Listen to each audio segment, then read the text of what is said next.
তো বন্ধুরা, আজকে আমি গেছিলাম দার্জিলিং মোড়ে চা খাইতে, তাও ভোর 5টায়।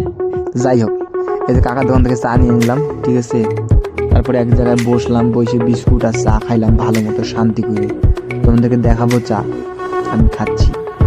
যাই হোক, সকাল সকাল বাড়িতে তো বলতে পারবো না যে মা চা খাবো, মানে আমাকে কেলাবে। ওর জন্য সকাল সকাল চলে গেছিলাম দার্জিলিং মোড়ে।